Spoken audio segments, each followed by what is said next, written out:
그다음에 두 번째는 어떤 게 있냐면요. 처벌적인 부모 양식이라는 패턴을 가져. 이런 생각을 반복적으로 해요. 근데 특이하게 어렸을 때 부모님이 뭔가 유기하거나 자녀를 강하게 처벌하거나 이랬을 때는 부모한테 문제 원인이 일단 있거든요. 자기 행동이나 말하는 거에 대해서 어린아이가 방치되거나 학대당한다는 걸 약간 자각을 못하는 거예요. 근데 아이가 그걸 경험했을 때는 어떻게 생각하냐면 내가 문제가 있어. 내가 잘못했으니까 어른들, 양육자가 나를 저렇게 처벌하겠지. 나를 버리는 거야 라고 생각을 하게 돼요. 아, 어른들의 문제라고 생각하지 못하고? 네네. 그래서 반복적으로 자학하는 사람이 있어요. 자기 잘못도 아닌데 계속 죄송합니다. 제가 잘못했어요. 라고 하는 사람들이 있거든요. 왜 그렇게 하냐면 어렸을 때 자기가 아주 불안정한 상황을 겪으면 이 처벌적인 부모 양식이 드러나요. 왜 문제의 기인을 자기한테 돌리냐면요. 환경 탓을 하면 얘는 살 수가 없는 거예요. 예를 들어 부모님이 잘못된 행동, 알코올 중독이나 마약 중독이어서 아이를 때릴 수가 있잖아요. 그럼 누가 봐도 부모한테 문제가 있는 건데도 아이는 어떻게 생각하냐면 내가 맞을 만한 존재, 사랑스럽지 않으니까 부모가 나한테 이렇게 하는 거야 라고 생각해요. 슬프네. 그럼 자기만 문제니까 자기가 지금 살아내고 있는 그 환경에서는 안전해, 문제가 없고 난 여기서 살 수 있어 라고 믿을 수 있기 때문에 그래. 자기의 우주가 무너지는 거를 막아야 네, 되네요. 맞아요. 차라리 자기가 잘못이라고 생각하는 게 편하니까. 네. 그때 어렸을 때 그 상황에서 아주 위협적 상황에서 살아남기 위해서 했던 생각인데 그거를 자기가 인식하거나 자각하지 못하면 다음에 안전한 환경이 되거나 자기를 지원해 줄 수 있는 사람을 만나도 이 같은 패턴을 떠올려요. 이게 그러니까 그 스파르타처럼 공동 양육하고 그렇게 해야 됩니다. 문제 있는 부모가 많기 때문에. 네. 공동 양육에서는 문제가 없을 거라고 어떻게 생각해요? 왜 양육 잘하는 사람이 담당해가지고 다 잘 키워주면 되잖아. 루소. 예, 그렇습니다. 네. 다 같이 이런 문제가 생길 수 있지. 모두가. 너도 나도 모두가. 그렇군요. 그러니까 제가 아까 말했던 가나다 이렇게 인식적인 생각의 패턴을 아시는 게 중요해요 라고 말씀드리는 게 보통 이런 문제를 겪거나 일상생활에서 굉장히 피곤해 하시는 분들이 자기가 타고난 특성이라고 생각해요. 타고나기를 자존감이 약하고 타고나기를 항상 이렇게 내가 잘못을 많이 하고 능력이 없어 라고 생각하거든요. 그게 아니고 특정 아주 강렬한 경험에서 살아남기 위해서 했던 그때 느꼈던 감정이나 생각의 패턴들을 자기가 왜 그랬는지 이해 못하면 반복적으로 그냥 쓰게 돼요. 알면 치유가 됩니까? 네네. 이걸 자각하는 훈련을 해야 돼요. 감정을 관찰하거나 생각을 관찰하는 훈련들. 뭐 예를 들면 지금 이 경우에 있어서는 이건 내가 잘못한 게 아니야. 분명히 이건 나는 괜찮아. 뭐 이런 식의 그 자각하고 자기를 다독이고 약간 이런 훈련들이 필요할 수 있겠네요. 지금 이런 처벌하는 부모 패턴에서는. 네. 근데 이 모델을 듣고서 내가 그래서 그랬구나라고 이해를 하셔도 문제가 실제로 해결되지 않는 이유는요. 그 당시에 내가 경험했었던 감정이나 생각 패턴을 실제로 다시 받아들여야 돼. 이해해야 되거든요. 근데 보통은 생각으로 항상 문제를 정리하죠. 나 심리적 스트레스를 받아 그러면 저 사람이 왜 그랬을까? 내가 무슨 문제지? 어렸을 때 나한테 저렇게 불안한 경험이 일어나서 내가 항상 자책하는 성향을 보이는구나 라고 이론적으로 정리하거든요. 네. 그건 생각적으로 정리해서 도출해낸 결론이에요. 그 당시에 내가 겪어냈던 몸에 대한 느낌이나 감정적인 거는 이해가 안 된 상태예요. 실제로는요. 그럼 무의식을 건드려야 되네. 그럼 어떻게 해야 됩니까? 그때 아이가 그 정도로 불안한 상황에 노출되어 있으면 최면 치료? 아니요. 아주 막 덜덜 떨리는 불안한 감정을 느껴요. 자기 감정을 느껴야 돼요. 그 당시에 내가 어떤 일이 일어났는지 감정을 이해해야 돼요. 그러니까 그걸 어떻게 느끼냐고. 저도 최면을 딱 떠올렸는데 방금 전에 그 무의식을 건드리려면. 아니요. 참여하지 않아도 스스로 자각적으로 할 수 있어요. 그 당시 사건들이 평소에 실제로 반복적으로 많이 떠올려요. 근데 그걸 생각으로만 정리해요. 만약에 아빠가 어렸을 때 나를 뭔가 학대한 경험이 있다라고 하면 그분들이 살면서 두 가지인데 아예 그 생각을 지워버리거나 반복적으로 그 경험을 떠올리거든요. 그때 떠올릴 때는 기억으로, 인상으로만 떠올려요. 아버지가 나한테 그랬다라는 것들. 근데 그때 일을 다시 떠올려서 느끼면 실제로 과거 일이어도 아주 막 덜덜 떨리는 불안한 느낌, 그 다음에 신체적인 근육이나 긴장 이런 것들이 느껴져요. 왜냐하면 그 당시 아이가 못 받아들였기 때문에 정보가 처리되지 않은 상태에서 저장이 되어 있어요. 그건 어느 시점에서 건드려도 그 저장된 형태로 그냥 다시 활성화되는 것뿐이에요. 그다음에 그걸 꺼내서 다시 느껴야 돼요. 느끼고 괜찮다는 그 당시에 자기에게 말을 해줘야 되는 거예요? 말을 해줄 필요가 없고요. 그러니까 이거요. 아주 어렸을 때 불안한 상황을 겪은 거예요. 그러면 자기가 겪어냈던 상황을 이해하기 위해서는 자기가 어떤 반응을 했는지에 대한 총체적 이해가 필요해요. 감각에 대한 이해, 감정, 생각에 대한 이해. 그걸 누군가가 치료해줘야 됩니까? 병원에 가야 되는 거예요? 병원에서 치료하실 수도 있고 자기가 여러 가지로 해요. 심리치료하거나 정신상담, 그다음에 전문적인 이런 프로그램을 받을 수도 있고 명상에서 훈련하는 기법을 통해서 할 수도 있어요. 지금 얘기를 들어보니까 약간 혼자 하기 위험할 수 있을 것 같아. 지금 이거는. 혼자가 되나 싶기도 하고. 네네. 이건 처음에 하실 때 만약에 이 정도로 일상생활이 불편하시다라고 하면 항상 전문가를 동반한 치료를 전문가가 있어야 받아야 될 돼요. 것 같아. 근데 제가 이거 인지적 모델의 패턴을 알려드리는 거는 문제가 뭔지부터 자각하면 훨씬 더 좋아요. 내가 반복적으로 그랬었는데 이게 이런 식으로 드러날 수 있는 거구나라는 걸 알아두시는 게 되게 중요해요. 오케이. 세 번째는 충동적인 아동 양식이라고 부르는 생각 패턴을 가지고 있거든요. 인지 모델을 가지고 있어요. 평소에 분노 느낄 만한 상황을 피해요. 보면 주변에 화 잘 안 내는 분들이 있어요. 나 화 잘 안 나. 사람들한테 별로 내본 적 없어. 라고 했던 분들. 진짜 조심하셔야 돼요. 최 사장. 아니, 분노합니다. 말로만 해요. 아니요, 저는 이러면서 몇 번 봤는데요. 최 사장님 화난 거. 네, 화나면, 진짜, 재수없게 화내요. 네. 진짜 꼴 보기 싫게. 네네. 아니, 화내는 게 안 성격 재수없는 사람이 누가 더럽다라고 있어? 네. 화내는 게 사랑스러울 수도 있나? 그래도 뭔가 좀 카리스마 있고. 그런 게 무게감 어딨어. 있고 그런 게 있어야 되는데. 호통치고. 지랄 맞게 합니다. 알겠습니다. 예. 근데 이분들이 실제로 분노를 못 느끼는 게 아니에요. 자기 감정을 그렇게 표출하는 걸 두려워하는 거예요. 그래서 계속 긴장 상태에서 살아가요. 그 분노를 억누르기 때문에. 그러니까 그걸 자기가 만성화돼서 못 견디겠다라고 한번 팍 터져요. 그래서 갑자기 주변에서 정말 성격 좋아 보이는데 우발적으로 확 분노를 막 일으키는 분들이 있어요. 그럼 주변이 깜짝 놀라거든요. 네. 그분들 평소에 화를 굉장히 많이 참기 때문에 그래요. 근데 이런 거는 꼭 우리가 나쁘다고 보진 않잖아. 그치. 오히려 잘 훈련된 거로 보죠. 너무 항상 짜증을 내고 항상 사소한 거에 계속적으로 이제 투덜투덜, 그러니까 분노까지는 아니더라도 투덜투덜해서 조금씩 푸는 사람들은 이런 게 안 나타날 거 아니에요? 네. 근데 계속 그냥 싱글치그로 그래 하고 넘어가는 것처럼 보이다가 한 번씩 화나는 거를 사람들이 다 옆에서 이해를 한다고 네. 그러면 너 하지 얼마나 쌓였겠어 라고. 근데 이것도 사실은 경계선 성격장애 특정 스키마 어떤 중에 하나. 그런 걸 수도 있다. 네네. 근데 분노를 내시는 분들 많아요. 최근 스트레스 상황 때문에요. 네. 근데 분노가 뭔가 내가 부당한 상황에서 요구하기 위해서 화를 내시거나 혹은 나를 그냥 위험하기 때문에 지키기 위해서 화를 내시는 거나 그건 문제가 안 돼요. 근데 내가 살면서 분노 때문에 문제가 돼 라고 하신 거 실제로 왜 그렇게 극대화된 분노를 내시냐면 상황에서 조율하는 능력이 약할 때 분노가 나요. 그러니까 뭐가 문제야라고 하면 이게 지금 제 문제가 되는데 이렇게 좀 도와주실 수 있어요? 아니면 이런 것들을 조금 같이 하면 좋겠는데요? 라고 해서 조율해서 맞춰 나가야 되는데 이게 어려운 거예요. 그러면 상황에 대해서 조율하거나 변화시킬 수 있는 힘이 없기 때문에 화를 확 내는 거예요.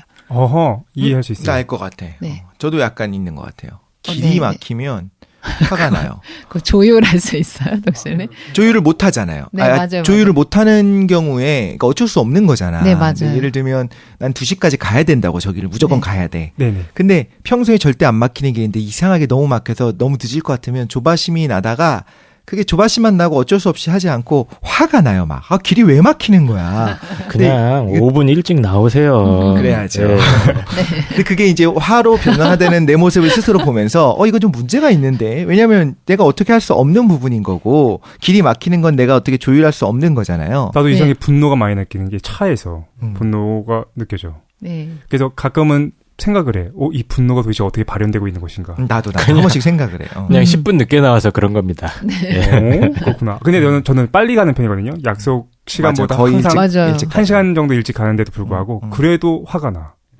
그래서 1시간 일찍 가야 되는데 30분밖에 일찍 못 갈 것 같아. 화가 나. 똑같잖아 그럼. 그냥 성격 파탄인 이게 거예요. 도시 생활하면 맞아. 경계성 성격 장애를 갖거나 분노하거나 그럴 수밖에 없는 것 같아요. 그거는 좀 있는 것 같다. 네. 예전에 느긋했던 그리고 일단 먹고 사는데 풍족했고 하루하루 일과가 똑같았던 상황에서는 밤마다 육아에 있어서 육아를 전담하는 분들이 있었을 거고 사실 옛날 생각을 그치. 해보면 그러면은 아이들한테 모두는 그렇지 않았겠지만 필요한 관심을 다 줬을 텐데 지금은 현실적으로 사실 그게 이제 좀 쉽지 않은 상황이었을 수 있죠. 오히려.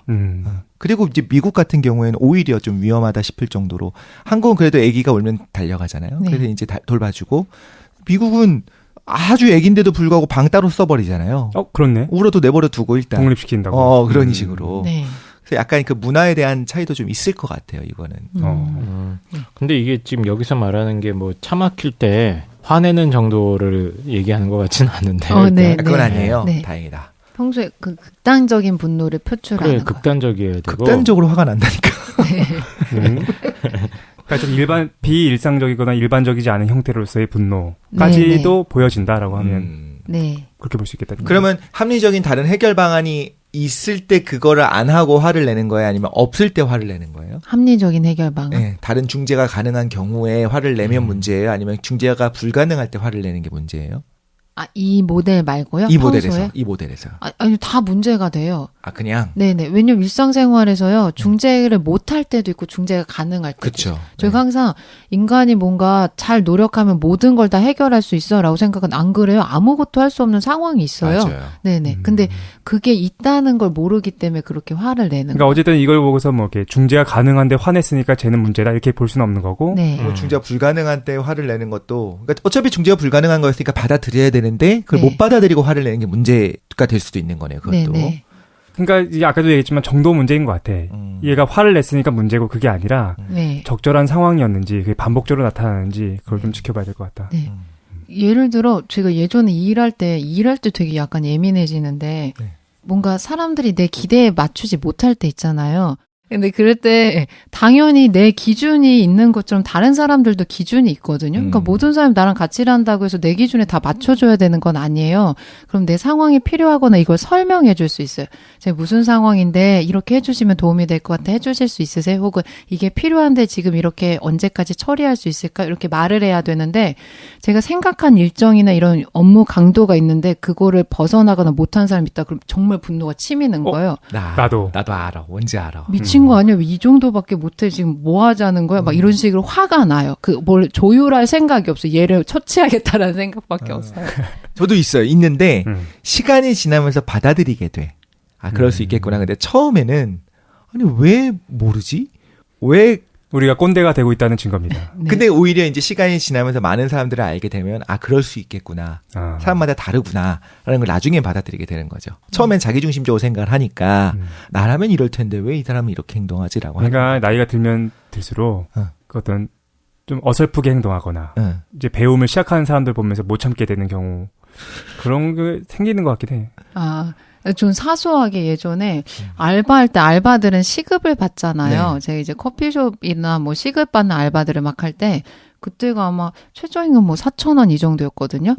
네, 그러면은 1시간을 빠듯하게 일해야 4,000원이잖아요. 네. 예를 들어 커피숍에서 일할 때 약간 그 상태적 박탈감을 느끼는 게 저는 1시간 일해야 4,000을 벌잖아요. 근데 그 오시는 분들 뭐 커피도 시키고 뭐 빵도 시키고 막 이렇게 시킨 다음에 뭐 다 먹는 경우도 있고 안 먹는 경우도 있는데 그것들을 보면서 나는 저런 것들 시키려면 시간당으로 계산하게 되는 거예요. 시간당 그렇지. 돈을 버니까. 맞아요. 근데 나중에 이제 임금 형태 뭐 급여로 받으면 그런 생각이 안 하는데 그때는 물건을 살 때 시간당으로 계산하게 되거든요. 예를 들어 밥을 먹으면 3시간짜리야. 네네. 그러니까 막 그 효용성에 너무 예민해지는 거예요. 그래서 어떤 게 있냐면 뭐 밥을 먹으러 갔는데 그냥 맛이 없다면 그럼 이 메뉴 별로네 하고 넘어갈 수 있는 것들을 화가 나는 거예요. 내 시간이니까. 4시간 노동의 가치가 있어야 되는데 네. 내가 봤을 때 이건 2시간 노동의 가치밖에 없어 보이는 요리가 나왔어. 화가 나는 거지. 네네. 4시간이 낭비된 느낌. 굉장히 경제적으로 정확히 보고 있는 건데. 네네. 이게 옳은 건가요? 맞는 거죠. 왜냐면 타임. 어른들이 뭘 식사하러 가실 때 서비스가 별로거나 거기 종업원분들이 친절하지 않거나 뭐 음식 이런 거 만족도 되게 예민하게 하시잖아요. 근데 저는 학생 때는 그게 싫었거든요. 왜 저렇게까지 막 하시지라고 했는데 커 보니까 내가 돈을 쓰기 위해서 시간을 투자하잖아요. 그때 내 그 노동 강도가 있으니까 그걸 되게 예민하게 느끼게 되는 것 같아요. 그렇지. 힘들게 됐으니까. 근데 우리가 주제가 점점 예. 지금 경제성 성격 장애를 얘기하다가 자기들의 성격 파탄. 결함. 고백지가. 네. 나이가 들어가면서 분노가 많아졌다. 네네. 그런 얘기를 하고 있습니다. 네. 근데 그래요? 나이가 들면 분노가 많아진다 그래요? 저는 그런 것 같아요. 맞아, 그래요? 오히려 네. 줄어드는 게 아니고. 네. 그 다음에 마지막 네 번째, 분리된 보호자 양식이에요. 이것들 다 조금씩 가지고 있다라고 말씀드렸잖아요. 네, 다 같은 경우는 약간 강박증 성격장애나 혹은 반사회적 성격장애에서 일어나는 분노이기도 하고, 아까 말씀드렸던 가 같은 경우는 편집증 성격장애 같은 것과 비슷해요. 라는 뭐냐면요, 이거 분열형 분열성 성격장애 비슷해요. 분리된 보호자 양식. 대부분의 시간 동안을요, 이분들 특징들 보면 분리돼서 초연하게 지내고 있어요. 그리고 자기 스스로도 그렇고 타인의 생각이 실제로 접촉하지 않아요. 그러니까 실제 현재 삶을 사는 게 아니고 생각 속을 사거나 자기 혼자 그냥 단절된 채 살아가요. 네. 자기 판타지 안에서 네. 갇혀서. 저요, 저. 알아, 이 자식아. 네. 코 내려. 네. 요즘 코가 계속 올라가가지고. 네. 왜 그러냐면 위험한 세상에서 살아남기 위해서 일종의 자기가 발달시킨 거예요. 방어 전략을. 이 양식은 그 애착이나 정서적 경험, 자기주장, 발달로부터 스스로를 어렸을 때 위험한 상황에서 보호했어요. 약간 자기를 격리시키는 거예요. 위험한 상황으로부터. 네. 그리고 어떻게 느끼냐면 그게 위험하기 때문에 내 스스로 감정을 느끼거나 타인과 가까워지거나 연결되는 거는 무의미하거나 위험해라는 고정된 생각 패턴을 가지고 있어요. 그리고 분리돼야지만 내 삶을 통제 가능하고 유일하게 나는 안전하게 살아남을 수 있어라는 생각을 보여요. 이걸 분리된 보호자 양식이라고 해요. 인지적인 패턴들. 특징적으로 보면요, 감정 생각 같은 것들을 말하지 않아요. 어떤 기분인지 어떤 생각들인지. 그 일상적인 자기 사소한 개인적인 사항도 말 안 해줘요. 뭐 자기 가족 관계, 뭐 자기 기분이 어떤지, 어떤 걸 하고 있는지. 그리고 타인과 하는 활동을 싫어해요. 피해요. 신체적으로 항상 늘 약간 불편하거나 피로한 상태고, 그 무슨 일 스트레스 받으시면 주무시는 분들 있잖아요. 이 방식이, 그 위험한 상황부터 자기 그냥 격리시켜 놓는 거. 네. 그리고 약물이나 술에 대한 중독, 의존도 여기에 해당돼요. 격리시켜 놓는 거. 네. 일단 그래서 이번에는 이제 경계성 성격장애의 인지적 특성에 대해서 설명해 주신 거죠. 4가지 말씀하신 것 같아요. 첫 번째는 버림받은 아동 양식. 가까워지면 더 멀어지려고 하고 그런 걸 얘기하는 거고. 네. 두 번째는 처벌적인 부모 양식. 잘못됐어요. 모든 것을 자책하는 자책하는 거. 세 번째는 충동적 아동 양식. 네, 분노 조절 장애와 비슷해요. 네 번째는 분리된 보호자 양식이다. 네, 유기되려고 하는 거 분열형이랑 비슷해요. 어쨌든 이게 인지적 특성으로 설명해 주신 거죠. 네. 근데 이게 아까 전에 우리가 계속해서 반복적으로 얘기하는 거지만 어렵다. 왜냐하면 모든 사람들이 갖고 있는 기본적인 특성이기도 한데 네. 이거는 좀 과도해지면 문제가 된다라는 거지. 네, 맞아요. 알겠습니다. 네. 그러니까 보통 나는 이래, 뭔가 세계는 이래 해서 분명한 가치관을 가지고 계신데 그게 그냥 어려서부터 주되게 많이 생각했던 패턴들인 경우가 많아요. 그거 절대적인 경우 아니에요. 네네. 지금 제가 뭘 했었냐면요. 처음에 경계선 성격장애 진단 기준은 9가지 들려드리고 거기에 대한 해당되는 특성이 있는지 알아봤어요. 두 번째로는 심리학적 특징으로 구체적인 것들을 살펴봤고, 세 번째로는 그 특성, 증상이 나타났을 때 보이는 4가지의 인지적인 특성, 생각의 패턴들이 뭔지 정리해봤어요. 오케이. 네. 그 다음에 이제 이론적인 것들이 정리되어 있기 때문에 한번 구체적 사례를 한번 보도록 할게요. 사례. 네. 지금 제가 정리하고 있던 것들은요, 예전에 썼던 성격장애에 대한 학지사 책이랑 두 번째 경계선 성격장애라고 이렇게 학지사에서 성격장애별로 시리즈물로 포켓책 같이 소책자로 내온 것들이 있어요. 그 책이랑 그 다음에 경계선 성격장애 치료를 위한 프로그램을 미국에서 개발한 게 있는데 다이렉티컬 행동치료라고 하거든요. 이 3가지 책을 참고해서 하고 있습니다. 이야, 난 평생 읽을 것 같이 생기지 않은 책들. 되게 재밌어요. 네, 그래요? 심리치료학 책 재밌어요. 네, 사례를 한번 보도록 할게요. 사례. 네, 첫 번째 사례를 한번 말씀드릴게요. 근데 이게 성격 치료하는 모델로 나와 있는 것들이기 때문에 정상적인 것보다 어쨌든 경도는 강해요. 극단적인 경우. 네네. 친구 문제로 상의하고 싶습니다. 능력도 있고 인간적 매력도 있는 친구인데 몇 번 남자친구와 만남을 실패한 후 성격이 변하는 것 같아서 걱정입니다. 소유욕이 강한 면이 있기는 했는데 요즘에 내게 만나자고 전화했을 때 사정이 있어서 거절하면 그것을 못 견딥니다. 최근에는 정도가 심해져서 아무 때나 전화해서 나오라고 명령하는 듯이 말하고 거절하면 마구 화를 내면서 저를 비난합니다. 그러면 제가 죄책감이 들어서 하는 수 없이 친구 부탁을 다 들어주게 됩니다. 두 번째 사례 한번 들어볼게요. 이거는 상담한 사람 자기 친구가 문제가 있다는 걸 얘기한 거지? 네네. 어. 그러니까 이제 연인 관계인데 뭐 본인 관계 아닌 것 같은데? 그냥 여자친구. 자기 자기 친구인데, 아, 친구예요? 네, 친구가 그 여자친구인데, 여자끼리 친구인데, 그 남자친구 사귀다 몇 번 실패한 다음에 그 여자친구한테 되게 의존 증상을 보이는 거예요. 집착을 보이고. 네네. 그 화나고 막 비난하고 자기 만나주지 않거나 거리를 두면. 그래요. 그 이런 경우 있어요. 이거 뭔가 흔하지 않나? 흔해요? 흔해요? 어디서? 누굴 만나고 다니는 어, 거예요? 예. 네. 아, 그래서 많은 나오라고 했을 때 내가 바쁘다니까 화를 낸 거예요, 그때. 그럼요. 아니 근데 거리를 둘 때 비난하는 경우가 있어요. 그냥 아. 서운해 막 만나고 싶은데 시간 안 돼라고 음. 말하는 게 아니고요. 비난해요 그 사람들 인격적으로. 네. 오케이. 두 번째, T는 별다른 직업이 없는 29세 남성이다. 그는 두 번의 자살 시도 끝에 병원에 실려왔다. 그의 치료자에 따르면 그는 고등학교 때까지 별다른 문제 없이 생활에 잘 적응해왔다. 근데 고등학교 고학년 때 명상에 심취한 이유로 모든 에너지를 영적인 무언가에 쏟아붓게 되었고 대학 생활에 적응하는데도 큰 어려움을 겪게 되었다. 그리고 때때로 그는 형언할 수 없는 강한 불안과 깊은 공허감에 휩싸였다. 그럴 때마다 그는 슬쩍 자신을 자해하면서 피를 내기도 하고 그러면 불안과 공허감이 씻은 듯이 사라지는 것을 경험할 수 있었다. 진짜? 자해를 하면은 불안감이 사라져요? 네네. 아, 그래서 하는 거구나, 그 사람들이. 네. 아. 왜 그러냐면 자기를 이제 다치게 했을 때 그 불안한 심리가 없어지는 아, 거예요. 무서워. 네. 나 알 것 같기도 해. 예?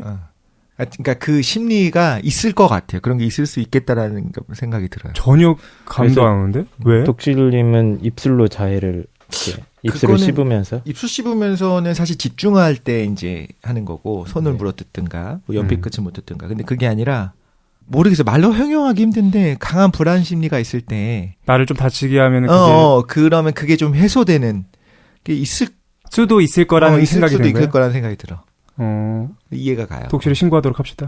위험해 보이니까. 근데 아까 말씀드린 그 폭식도 똑같아요. 자기를 해치는 행동, 뭔가 피해가 갈 수 있는 충동적인 행동을 하는 거예요. 그럼 좀 마음이 좀 나아진다. 내가 나를 그거 하는 건가? 처벌하는 건가? 근데 먼저 스스로 공격하는 거 불안하니까 스스로를 먼저 다치게 하면 안심하는 거예요. 안도. 네. 남이 진짜 알것 다치게 같네. 하죠. 뭔가 불안한데 이 위험이 터지면 차라리 안도하는 거야. 네네. 그리고 그걸 내가 스스로 했으니까 안심하는 거. 뭔가 터져야 되거든. 복잡하구만. 네. 어쨌든 알겠습니다. 이게 이런 사례들이 있다. 네. 그 다음에 세 번째. 쥐양은 대학교 3학년 때 공부가 안 되고 사귀던 남자와의 관계가 끊어지면서 우울 증세를 보이며 입원하기 며칠 전에도 자살 시도를 해서 정신과에 입원하게 되었다. 그녀는 동성 친구나 이성 친구를 사귀는 것이 극적이다. 한두 번 맞아서 마음에 맞으면 떨어질 줄 모르고 며칠이던 계속 급격히 만나서 가까워지다가 하루아침에 관계를 끊어버린다. 그때마다 기분이 천장과 바닥을 오가고 몇 주씩 무기력하게 지내다가 강박적이고 완벽주의적 활동을 하기도 한다. 입원해서 몇몇 대학생 환자와 늘 붙어 다닐 정도로 친밀하다가 3, 4일 정도 안 돼서 곧 냉담하게 혼자 지내고 있다. 그녀는 일상생활도 극단적이다.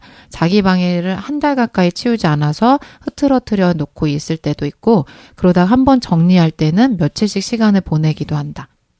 상담을 하면서 처음에는 전혀 상담자를 신뢰하지 못하다가 믿기 시작하면서부터는 모든 말을 믿기 시작했다. 그리고 자기의 상담자를 최고 권위자로 인정하다가도 또 다른 시기에는 형편없는 치료자로 평가절하하기도 하였다. 상담자조차도 이 스키마로 평가를 하고 행동을 하네요. 네네. 이거는 무슨 테스트를 거치거나 그런 게 아니라 딱 봐도 문제가 보이네. 네, 이거 아주 극단적 사례이기 때문에 그래요. 아, 네. 그렇군요.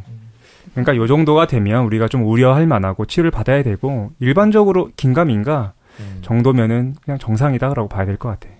그러니까 평소에는 막 우울감과 허무감에 시달리는데 어떤 계기가 생기면 굉장히 좀 폭력적이고 자기 파괴적인 행동을 하면서 그 타인을 막 심하게 공격하기도 하고 네. 하지만 또 동시에 타인한테 엄청 의존하기도 하다가 네. 이 경계를 왔다 갔다 하네요, 정말. 네네. 사실 나는 이런 사람들을 뭐 이렇게 나쁘게는 안 봤었거든요. 왜냐면 예술가적 기질이라고 생각했던 것 같아요. 네, 그러니까 저도 지금 떠오른 게 보통 이제 무슨 그 창의적인 예술가들이라든가 뭐 락스타 그러니까 뭐 이런 사람들을 묘사한 영화들이나 이런 걸 보면 좀 성격이 약간 이런 측면이 있잖아요. 막 굉장히 격정적이고. 예, 굉장히 충동적이면서 평소에는 막 이렇게 우울감과 허무감에 떨어져 살다가 예, 주변 맞아요. 매니저한테 막 기타 집어 던지기도 하고 맞아. 기타를 막 물어뜯기도 하고 막. 무슨 영화를 본 거야? 네. 근데 반대로 이제 어떤 천재나 이제 대단한 사람인데 그의 삶을 보니까 질서적이고 단조로 와. 그럼 우리가 별로 좋아하지 않겠지. 그래서 좀 좋게 봤었거든요. 네. 근데 문제일 수도 있다. 성격 장애 일부분일 수도 있다는 거지. 네, 실제로 유명인줄에서 자살하는 병 굉장히 높잖아요. 그러니까 자기가 보이는 그런 여러 가지 감정적인 극적인 변화들이나 자기가 반복적으로 일어나는 생각들 그런 불안을 통제하지 못하는 거예요. 자기 스스로. 뉴턴 혹은 좀 베토벤에 대한 이미지가 약간 이런 것 같아요. 그러니까 우리가 생각했던 천재의 이미지들. 마지막. 그러면 이거 일상생활에서는 어떻게 조금 뭐 나 문제가 되는 것 같은데 사소하게 도움받을 수 있는 방법이 뭐가 있냐? 치료적인 거에 대해서 말씀드릴게요. 치료까지. 예. 네. 항상 근데 그 내가 일상생활이 안 돼라고 느껴지실 때는요. 문제 상황이거든요. 전문가와 치료를 받으시는 게 가장 중요해요. 네. 치료적인 접근. 먼저 경계선 성격 장애를 해당하시는 분들이 치료받을 때 나타나는 특성을 말씀드릴게요. 이분들 치료하기가 굉장히 어려워요. 그래서 조기 탈락률이 매우 높다고 하거든요. 치료 시작하면 치료를 스스로 그만두는 비율이 아주 극적으로 높아요. 그렇겠네. 감정 기복이 있으니까. 네, 왜냐면 치료자 자체를 무서워요. 가까워지면 가까워질수록 의존하려고 하는 동시에 이 사람이 나를 해칠지도 몰라, 이 사람이 날 버릴지도 몰라라고 생각하기 때문에 어떠냐면 갑자기 치료를 중단하고 잠수를 타던가 다른 데로 막 이사를 가버리던가 혹은 갑자기 잘 받다가 다른 곳으로 또 옮겨가요. 다른 프로그램 치료를 받으러. 이런 성격적인 문제 때문에 지속할 수도 없구나. 불안해서요. 강제적인 게 아니니까. 네. 그 다음에 두 번째는 이게 복합적으로 여러 가지 증상들을 겪잖아요. 그러니까 이것들을 부분적으로 다 치료하기 위해서 시간이 많이 걸리는 거예요. 그러면 치료적인 특징을 말씀드릴게요. 뭐를 치료하는 게 되게 중요하냐면 일단 아동기에 일어났던 핵심 도식. 그러니까 아동기에 느꼈었던 자기 감정이나 생각, 행동에 대한 패턴을 알아차리고 역기능적 방책을 감소시키는 거예요. 역기능적 방책은 뭐냐면 그 당시에 살아남기 위해서 일시적으로 했던 행동일 뿐인데 다른 상황에서 반복해서 하는 것들을 말해요. 그래서 이제 건강한 유연한 도식으로 만들고 유연한 행동 기술들을 많이 익혀야 돼요. 그러니까 행동 패턴을 바꿔볼 필요가 있겠다는 거지? 네네. 이거 굉장히 슬픈 게 자책하시는 분들도 그렇고 어떤 한 가지 성향이 강하게 드러나라고 하면요. 불안하거나 위험으로부터 자기를 지키려고 방어력만 아주 향상된 상태예요. 다른 거에 대한 학습을 못한 상태예요. 그러니까 다른 부분들, 사회생활 하기 위해서 필요한 능력들이 굉장히 부족한 경우가 많아요. 예를 들어서 계속해서 어떤 사건이 발생하면은 자기를 자책하는 패턴을 갖고 있다. 네. 그럼 그걸 바꿔본다는 거지. 네. 이때 문제가 발생하면 남의 탓도 해보고 사회 탓도 해보고. 네, 왜냐하면 실제로 남이 잘못해서 피해가 왔을 때 자기 방어할 수 있는 능력이 없어. 항상 자기 탓으로 돌리기 때문에. 아하. 네. 그러니까 생산적인 삶의 기술이 부족하다라는 상태로 보시면 돼요. 깡쌤은 이제 한번 그 변화를 줘가지고 자기 탓도 한번 해보는 맨날 남의 탓, 사회 탓을 그런 게 필요하겠다 이거 아닙니까? 네네. 최 사장님 일단 밖으로 나오고. 아하. 저는 네. 이 이야기만 들어도 벌써 억울합니다. 다 니 표정 봐, 탓이다. 진짜. 네. 진짜 억울한데. 니네 평가가 문제다. 네. 알겠습니다. 첫 번째, 그래서 인지적 기법으로는요, 자기 감정, 생각, 행동을 관찰하게끔 해요. 사례를 한번 들어볼게요. 나타샤의 사례를 들어드리겠습니다. 나타샤. 잘 알고 계시잖아요, 나타샤. 나타시아. 네. 아니에요, 그거? 이게 왜 문제가 되냐면, 나타샤라는 환자가 두려움을 느낄 때마다 거만한 행동을 취해요. 너가 나를 괴롭힐 수 없어. 너는 나를 위험하게 할 수 없어. 라고 해서 도전적인 말이나 행동을 하고 거만한 자세를 취하는 행동을 보였어요. 근데 스스로 그렇게 행동하고 있다는 걸 몰랐어요. 근데 뭐가 문제가 되냐면 이런 행동 전략들이 상대방한테 분노를 일으키게끔 유발할 수가 있어요. 항상 거만하게 하거나 위협적인 자세로 하는 거예요. 자기를 방어하려고 그렇게 하는 것뿐인데 타인 입장에서 보면 이 사람이 자꾸 자기를 화나게 만들어요. 자꾸 와서 위협적으로 행동하거나 말을 함부로 하거나 이렇기 때문에. 그래서요? 그러니까 원하는 게 한 대 맞는 거예요? 자해하듯이? 아니요. 이 행동 패턴이 어려서 위험한 상황에서 자기가 살아남기 위해서 했던 전략이에요. 어떤 상황이 있었냐면 보고 같이. 네, 나타샤는 어린애가? 그게 가능한가? 5살 가능해요. 이하의 어린애가 그러니까 자기가 취한 그냥 전략이었던 거야. 그게 아니, 근데 효과가 있든 없든. 5살 이하의 어린애가 거만한 태도를 보인다는 왜냐면 게 이런 거지. 내가 위협을 받아. 그러면 마치 내가 대들잖아요. 6학년인 것처럼 행동하는 거지. 아, 대들어요? 네네, 애들도 대들어요, 혼났을 때요. 5살도 안 되는 애가? 네네. 그럴 수도 있지. 그래. 난 이해 가는데. 저는 4학년 때부터 대들었는데. 5살이면 초등학교 들어가기 3년 전이잖아. 그때 분명 자기 호불호 생겨요. 싫어라고 말하기도 하고 물건 음. 던지기도 하고 이래요. 아, 그래. 네, 자기 취향도 생겨요. 폭력적으로. 네. 근데 나타샤가 왜 그러냐면 어머니가 어렸을 때부터 지속적으로 신체적으로 학대를 한 거예요. 그러니까 거기서 자기 보호하려고 어머니가 자기 못 때리게끔 이렇게 위협적으로 보이려고 한 거예요. 그 나이에 맞지 안 맞게. 않게끔. 네. 그래도 살아남기 위해서 그렇게 했는데 어머니한테 그게 더 큰 학대를 유발해요. 어머니가 막 신체적으로 폭력을 가하는데 아이가 막 위축되거나 이러는 게 아니고 어머니로부터 막 그 당당하게 대항하려는 것처럼 하니까 어머니가 더 심하게 이제 우발적으로 폭력을 가하는 거예요. 네. 근데 이거는 그러면 되게 슬프지만 어머니가 학대를 가한 것 자체가 1차적인 문제잖아요. 네. 근데 거기에 무조건 잘못했어요 해도 이게 스키마로 굳어질 수도 있고 맞아요. 이렇게 대항하는 것도 스키마로 굳어질 수 있고. 그러니까 끊임없이 이거와 같아요. 자기가 어려서부터 살아왔던 것들에 대한 업데이트가 안 되면 일단 무조건 스트레스가 돼요. 네네. 근데 여러 가지 그 뒤로 환경을 겪거든요. 어렸을 때 그렇게 충격적인 경험이 있어도 자기가 여러 사람을 만나고 경험이 쌓이면서 자기가 그때 했던 것들을 수정해 나가요. 아, 이게 항상 그런 게 아니구나. 다른 상황도 발생하는구나. 그렇죠. 나한테 이런 다른 능력도 있구나. 이걸 배워나가야 되는데 너무 강렬한 사건을 겪으면 학습 기회를 상실하는 거예요. 방어만 하고 있는 거예요. 근데 그게 때가 있죠. 그러니까 네네. 제가 이런 이야기를 들으면 너무 그럴듯하면서도 궁금했던 게 뭐냐면 초등학교 들어가기 전까지 5살, 6살까지 충분한 사랑을 받고 아이가 하고 싶은 말을 부모님이 다 귀 기울여주고 이렇게 굉장히 이제 유복한 가정에서 잘 자랐어요. 걱정 없이.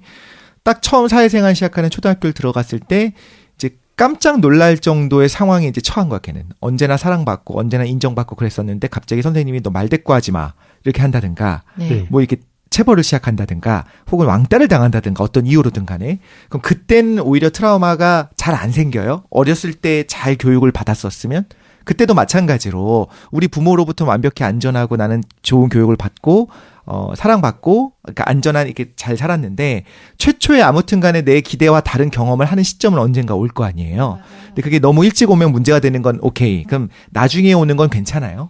아니요, 나중에 오는 것도 당연히 문제가 돼요. 그런데 상대적으로 어렸을 때 가 더 위험하다. 그랬을 거라고 생각이 드는데 왜냐면은 어떤 그 정체성이나 아니면 자아감이나 타자에 대한 관계가 성장하고 정착되는 시기에 겪으면 기초공사가 잘 안 되고 있는데 막 비오고 문제가 되면 그게 더 큰 문제인 것 같아.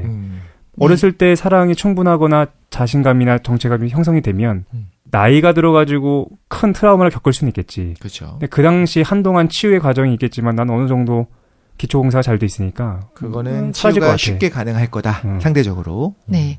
그거 아주 단순하게 컴퓨터로 생각하면 앞에서 먼저 활성화되는 것들이 뒤에 것들 경험할 때 모든 거에 적용되는 프로그램처럼 계속 열리는 거예요. 그러니까 OS 깔 때 문제가 발생하면 계속 문제가 블루 있는데 스크린이 쉽게 난다. 맞아요. 그게 그냥 논리적 선호 관계 때문에 그런 거지. 뭐 그게 기초공사, 그게 인생을 지배하거나 그런 건 아니에요. 네. 근데 그 나타샤가 이때 방어 전략을 그렇게 취하면서 어머니가 더 폭행을 할 때도 있었지만 어머니가 애가 이렇게 방어하니까 거기서 폭행을 주저할 때도 있거든요. 그러니까 자기가 처한 행동이 어쨌든 효과가 있어요. 그럼 그 다음부터 나타샤는 자라날 때 사람들을 만날 때마다 그렇게 하는 거예요. 약간 방어적이고 위협적이고 도전적으로 말을 해요. 그게 인간관계에서 매사 트러블을 일으켜요. 근데 왜 그러는지를 모르는 거예요. 자기의 감정이나 생각, 행동의 패턴을 모르기 때문에.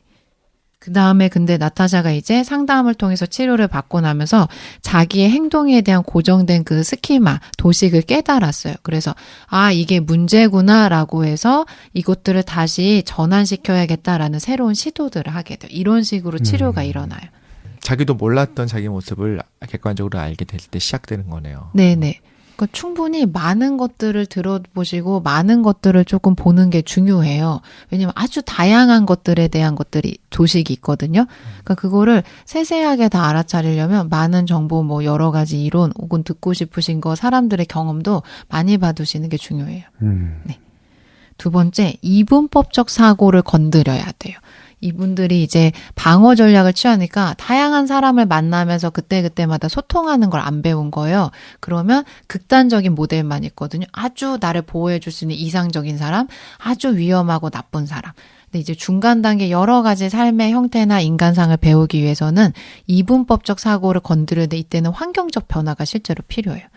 그 심리적 스트레스 겪으시는 분들이 환경적 변화를 고려하지 않는 경우가 많거든요. 제가 항상 우스갯소리로 부처도 출가합니다라고 말씀드리는데 자기가 문제가 일어나는 환경에서 자기 마음만 바꿔서는 그 스트레스나 정신적인 문제 상황을 해결하기는 정말 힘들어요. 네. 그래서 정신치료를 잘 받은 사람일지라도요. 자기가 원래 생활하던 집단으로 다시 넣으면 정신질환이 다시 유발돼요. 그러니까 제일 좋은 건 환경적인 걸 동시에 바꿔주면 좋아요. 자기가 처하고 있던 위험한 환경으로부터 나오면 제일 좋고 그게 불가능하다라고 했을 때는 자기가 만나는 사람 경험하는 걸 조금씩 자기가 스스로 바꿔야 돼요. 나는 이 굉장히 크게 동의해요. 나도 네. 너무너무 공이에요. 네. 예전에 뭔가 이제 사회생활 시작하면서 깨달은 바들이 있잖아요. 근데 기존 조직에서는 내가 깨달았다고 해서 그거를 행동할 수가 없어. 아하. 기존에 내 위에 사람들이 있잖아요. 그 사람한테 이제 내가 배운 대로 내가 얘기해도 되고 그런 것들이 이제 알게 됐어요. 그분들한테는 못 하겠는 거야. 기존의 관계에서 갑자기 내가 달라질 수가 없는 거야. 근데 새로운 관계가 만들어지면 거기서는 내가 내 주장도 하고 내가 이제 합리적인 행동들, 선택들을 할 수 있게 되는데 네. 그러다가도 다시 기존 모임에 들어가면 다시 거기서는 예전의 모습이 그냥 나오는 거죠. 못 하겠는 거예요. 왜 우리가 이렇게 사회생활 했음에도 불구하고 중학교, 고등학교 동창을 다시 만나면 그때 모습으로 다시 좀 돌아가잖아요. 그래서 다시 코 올리고 막 그죠. 같이 그때 뭐 하던 이제 거친 말들도 하고 네. 예. 그게 좀 와닿는 것 같아요. 네. 그러니까 어쨌든 정서적인 문제를 해결하기 위한 방법으로서 환경의 변화가 필요한데 그걸 너무 작게 생각하는 게 문제라는 거지. 네, 그리고 뭘 해야 되냐면 실제로요, 자전거를 태워야 돼요. 코끼리님 잘 들어보세요. 아, 예. 네. 뭐냐면 생산적인 삶의 기술을 익혀야 돼요. 내 마음만 벗기면 자기 고통이나 문제가 스트레스 해결될 거라고 생각하는데 안 그래요. 그건 자기가 지금 살아왔던 여러 가지 인지적인 모델, 도식들이 해결되는 거고 앞으로 또 살아가려면 새로운 행동 능력이 있어야 되거든요. 이게 결여된 상태, 오랫동안 그 연습하지 않았기 때문에. 그러니까 실제로 사람을 만나면서 자기가 소통하는 능력을 배워나가야 돼요. 사람들이 이분법적이 아니라 상황마다 이렇게 보이는구나, 상황마다 이렇게 달라지는구나 라고 아시는 게 되게 중요해요. 이 나이 들어서 어떻게 그걸 합니까? 드라마 보면 되나요? 아니요, 실제로 하셔야죠. 왜냐하면 점점 인간관계가 더 복잡해져요. 근데 이제 나이가 들수록 인간관계가 다 정리되잖아. 그렇지. 누구를 새롭게 만나는 기회가 없잖아. 맞아. 나이트를 갈 수도 없고 미팅을 다시 할 수도 없잖아요. 아니요. 기존에 만나고 있던 사람들이랑 충분해요. 내가 일적으로 만나는 사람들, 가정생활하면서 만나는 사람들, 친구 집단들. 네. 근데 이분들은 거의 그 일정한 인간관계를 유지하고 있지 않기 때문에 사람 한 명 한 명씩 이제 알아나가는 과정이 필요한 거죠. 다시 원래 알고 있던 사이라고 하더라도 다시 만나보고 네네. 이해하려고 소통해본다. 이제 내가 알았으니까 좀 다르게 행동할 수 있겠네요. 네네. 그리고 그걸 실험을 좀 해야 되는 거지. 근데 사실은 이게 쉽지가 않습니다. 왜냐면 나는 바뀌려고 노력하는데 이미 그 사람들은 나를 대하는 스키마가 다 정해져 있는 거야. 그냥 뭘 해도 안 바뀌어. 거기다 이렇게 성격 장애가 있었던 사람이 나에 대한 평가가 정해진 사람한테 다시 한다는 건 정말 힘든 일이라는 생각은 들어요. 그냥 새로 인간관계를 만드는 게 차라리 낫다. 그게 낫다라는 생각을 네, 그러면 맞아요. 이제 어. 그 최 사장님이 지난번 방송을 다시 들어야겠네요. 그런 분들은 예? 출가. 오? 그러네. 그럴 수도 있고. 네. 그러니까 나는 근데 그것도 굉장히 긍정적인 것 같아. 이제 환경이 이미 정해져 있어. 나를 만나는 사람들의 관계가 너무 정해져 있고 네. 내가 잘 안 맞는 거야. 그럼 그거에서 매달리는 게 아니라 아예 환경을 바꿔가지고 새로운 어떤 조직이나 만남이나 그런 걸 가져보는 것도 나는 긍정적이라고 생각이 듭니다. 근데 그거 중요해요. 환경적인 변화요. 뭐 실험해보는 거지. 내가 네. 다르게 행동할 수 있는지를. 그리고 환경이 바뀌었을 때 실제로 자기가 다르게 행동하는 경우 정말 많거든요. 그러니까. 네. 다른 환경에 자기를 노출시키는 것도 중요해요. 그리고 나는 어떤 생각이 하냐면 환경이 문제일 수도 있다는 생각이 들거든. 네, 맞아요. 그러니까 뭐 자기가 내 성격에 이런 문제가 있네. 이게 사실은 나한테 주어져 있는 관계들이 정말로 비정상적일 때가 있다는 생각이 들어가지고 그렇죠. 아예 바꾸는 것도 괜찮을 것 같다는 생각이 들어요. 예전에 어떤 교수님이 하신 말씀을 들은 건데 제가 이게 뭐 맞다 틀리다를 감히 말하긴 힘든데 환경을 바꿀 수 없는 것 중에 하나가 가정인 거예요. 그러니까 부모님한테 지속적인 어떤 예를 들면 학대 그것이 뭐 이게 뭐 폭력적인 건 아니더라도 이게 받았어요. 그래서 이런 스키마가 형성이 됐어. 그리고 과거에 그런 게 있었다는 걸 깨달았어. 나는 깨달았어. 근데 부모한테 얘기해도 부모가 인정하지 않는 거예요. 부모는. 그리고 변하지 않을 수 있잖아요. 나이가 든 사람은. 그렇죠. 그리고 나의 의도는 그게 아니었다. 나는 그때 너를 이렇게 했었던 거였다. 이렇게 이야기를 하고 변명을 해. 사과를 때론 할 수 있겠지. 근데 뭐가 문제냐면 인간관계 직장은 진짜 큰맘 먹고 그만두고 다른 직장을 찾는다든가 다른 인간관계가 만들어질 수 있는데 네. 끊기 힘든 것 중에 하나는 천륜인 거잖아요. 네. 그러니까 부모 자식 관계는 끊을 수가 없는 거잖아요. 그런 경우에는 큰맘 먹고 사실은 독립을 하고 나도 그렇게 나와야 된다라는 이야기들을 하는 걸 들었어요. 그래서 이제 그게 맞다 틀리다를 떠나서 어떤 그 교수님이 했던 말씀이기 때문에 들으면서 그런가라고 생각했었는데 지금 도인이 설명을 들으니까 그 안에 있으면 이 사람은 정말 회복되기 힘든 독립해야 돼요. 거죠. 네네. 그죠? 그러니까 가장 좋은 거는 부모님에 대한 영향력 언제 사라지냐면 부모님으로도 완벽하게 독립적으로 살아갈 수 있을 때 사라져요. 모든 인간관계가 그래요. 저희가 항상 갑을관계 회사 나가면 상사한테 스트레스 받는 거는 그분이 중요하다기보다 그분이 내 인생이나 경제적인 영향력이 크기 때문에 그치, 그렇거든요. 엮여 있으니까. 근데 언제 스트레스 안 받을 수 있냐면 갑이 아닐 때 스트레스를 안 받을 수 있는 거예요. 그러니까 갑을관계에서 스트레스 안 받긴 정말 힘들어요. 누구나 받아요. 근데 갑을 관계인데 스트레스를 안 받아야 돼라고 하는 생각 자체가 문제가 될 수가 있어요. 누구나 내 경제력을 쥐고 있는 사람 밑에선 그 사람 눈치 봐야 되고 그 사람이 나한테 끼친 영향력이 크기 때문에 불안이나 그 사람이 하는 행동에 대한 영향력을 크게 받아요. 네. 그게 뭔가 비정상적이야 라고 생각하는 것 자체가 스트레스를 유발할 수 있어요. 근데 너무 불합리하게 하는 것들이 문제죠.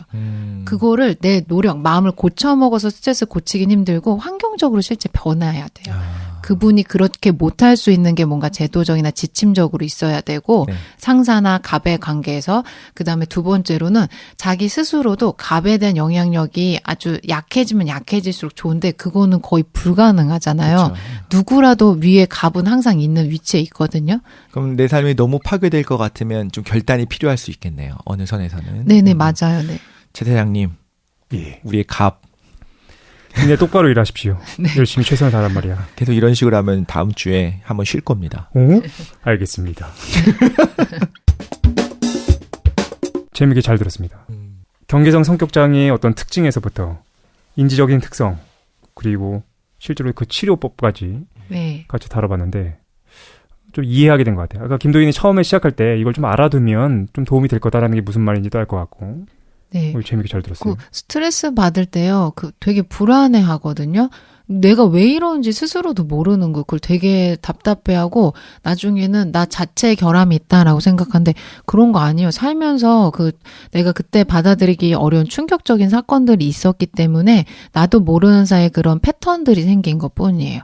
그러니까 그거는 자기가 이제 변하고 싶어? 그러면 그때 원하시는 여러 가지 것들을 찾아서 내 삶이 충분히 변할 수 있어요. 그러니까 고정불변되게 계속 스트레스 상황에 놓이거나 내가 뭔가 성격 장애, 결함이 있는 상태로 살아가는 거 아니에요. 재미있게 잘 들었습니다.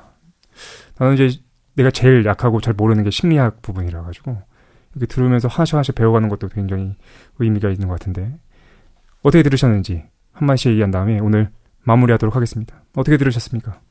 저는 참 재미있게 들으면서도 되게 속상하다는 생각이 많이 들었어요. 인간이 의식 활동을 시작하게 되잖아요. 그러면서 이제 자기의 자아감을 만들어내고 경험들을 누적해서 쌓아가는 과정에서 얼마나 연약한지를 여기서 보여주는 것 같아요. 정말로 얼마나 연약한지, 얼마나 사람이 삐뚤어지기 쉬운지. 근데 그 삐뚤어진다라고 하는 것도 이제 사회생활에서의 문제의 삐뚤어짐인 거지. 그러니까 지금 현대 사회에서의 문제인 거지. 과거에는 또 그게 큰 문제가 되지 않았을 수도 있는 거거든요. 그 도시 생활을 하고 너무 서로 엮여 있으니까 그러니까. 큰 문제가 생긴 것도 있고. 도시를 없애야 됩니다. 그래서 생각을 해보면 인간이 진짜 나약하구나. 그리고 너무나 큰 도움이 필요한 존재구나.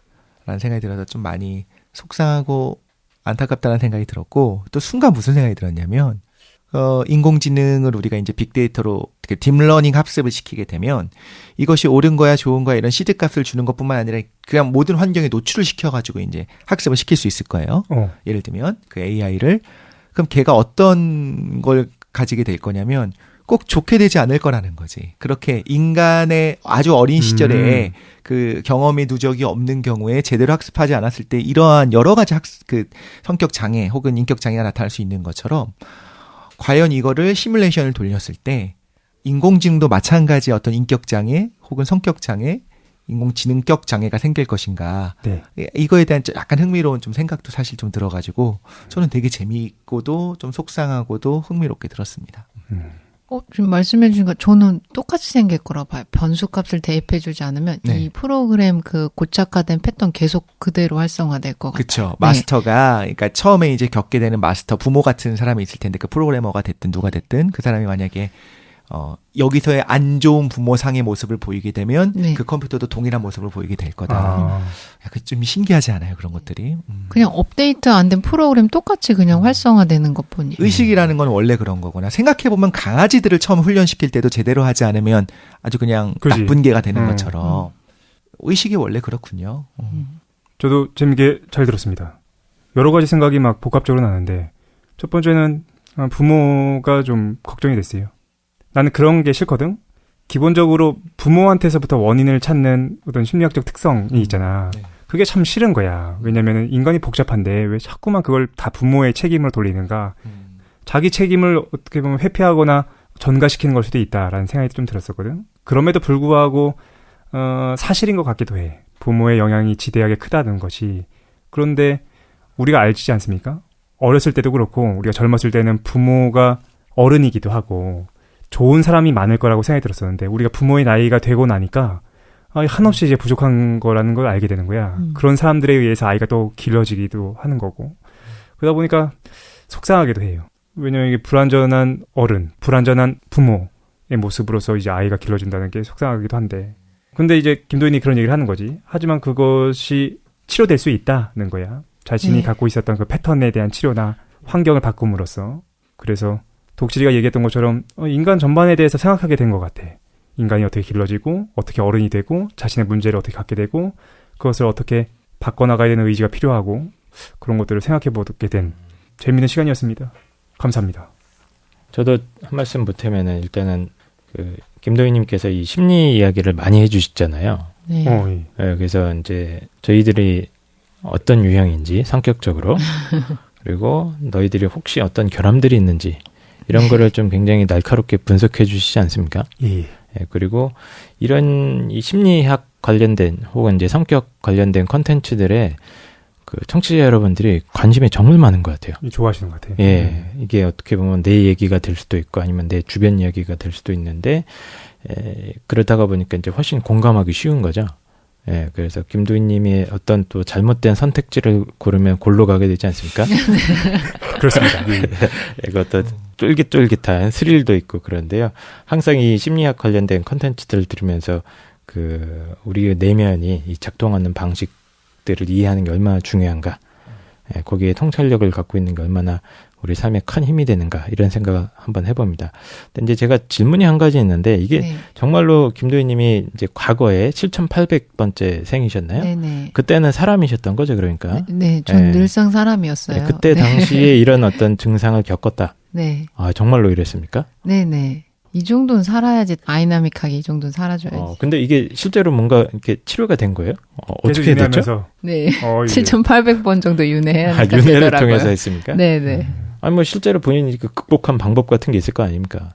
네. 뭐 하나를 해서 극복했다기보다 사실 여러 가지 것들을 하면서 깨닫게 됐어요. 저도 원래 타고나길 굉장히 불안정하게 타고났구나 이렇게 생각했는데 그게 아니고 배워보니까 내가 왜 이런 행동 패턴들을 보이는지 이론적으로 너무 체계적으로 증명이 잘 돼 있고 실제로 여러 가지 방법을 해서 뭐가 문제가 되고 뭐는 좀 효과적이고 이런 것들도 많이 했던 것 같아요. 근데 항상 그 여러 가지 것들 그래요. 내가 뭔가 문제가 있어서 해결하고 싶어라고 할 때도 이분법적으로 생각하시면 좀 어려워. 이거 하면 반드시 모든 게 돼라고 하는 것들은 없고. 아니 그거 지금 찾는 거 아닙니까 현대인들이. 그게 인스턴트. 그 실제로는 애를 쓰기 싫어서 그래. 그냥 쉽게 해결하고 싶어서. 근데 그거는 바꿔 말하면요. 내가 여태까지 살아온 인생을 무시하는 거예요. 그러니까 너 이 정도는 하면 금방 되잖아. 뭐 마음의 문제라고 그렇게 고통스러워해? 라고 하시는 거랑 똑같아. 근데 다른 사람은 몰라도 나는 스스로 내 삶을 존중해줘야 돼요. 그럴 만이 있었기 때문에 그렇게 되는 거거든요. 내가 이렇게 슬프거나 힘들거나 이런 생각들이 일어나거나 뭔가 스트레스가 심한 거는 내가 정서적인 결함이 있어서 그런 거 아니에요. 나한테 그럴 만한 일들이 있었기 때문에 내가 지금 그거를 살아내고 있어서 그런 거지 그게 크게 뭔가 문제되거나 절대 못 바뀌거나 그런 거 없어요. 너무 좋은 말이었던 것 같아요. 제가 사실 상담을 받았었을 때 선생님이 저한테 무슨 말을 했었냐면 자기가 왜 이런 특성을 갖게 되는지를 보고 그 원인이 뭔지를 아는 것만으로도 힐링이 시작된다고 했어요. 치료가. 네. 그다음에 이제 지속적인 노력을 해야겠죠. 근데 무조건 나는 괜찮아, 나는 괜찮은 사람이야 이거보다는 내가 어떤 문제가 있는 걸 내가 이해하고 인정했어. 그리고 그 기저에 깔려 있는 게 어떤 뭐 과거의 문제가 됐든 부모의 문제가 됐든 뭐가 됐든 거를 일단 마주하고 난 다음부터 뭘 하게 되냐면요. 내 안에 그 안 좋은 특성들이 다시 튀어나오려고 할 때마다 생각하는 거야. 이게 나오는 건 이것 때문인 거야. 이것 때문인 거야라는 걸 아니까 그다음부터 좀 이제 정말로 마음이 좀 안정이 되고 나를 존중할 수 있게 되고 또 이제 치유의 시작이 되는 거죠. 그렇게 행동하지 않을 수 있는 힘을 얻게 되는 거죠.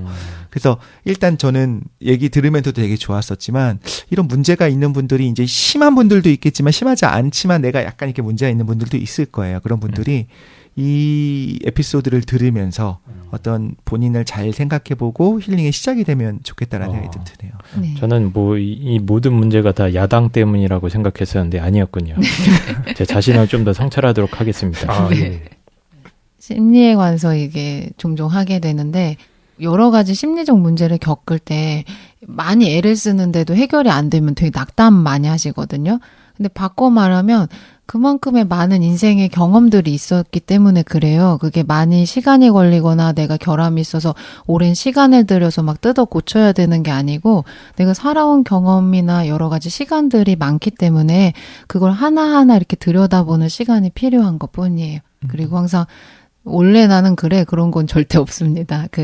여러 가지 방법들 보시고 많은 것들 들으시고 내가 그래서 그랬구나 이렇게 이해하면 안심할 수 있거든요. 그런 시간들이 많았으면 좋겠어요. 재밌게 잘 들었고 일단 여기서 마치면서 더 재밌는 에피소드로 돌아올 텐데 그 전에 다음 주에 한 주 쉽니다. 진짜 제가 말했다고 갑자기 좋은 보스가 된 건가요? 네, 독실이가 말했기 때문에 우리는 쉬고 싶지 않은데 독실이가 쉬자고 그래가지고 잠깐만 이러면 악플은 다 나의 목? 그건 아니고 이제 저희가 이제 좀 정비할 것들이 있어가지고 한 주 쉰 다음에 새로운 에피소드 준비해가지고 한 주 후에 돌아오는 걸로 하겠습니다. 어쨌든 긴 시간 동안 고생하셨습니다. 감사합니다. 감사합니다.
방송에 나오는 음악을 벅스에서 모두 들어보세요.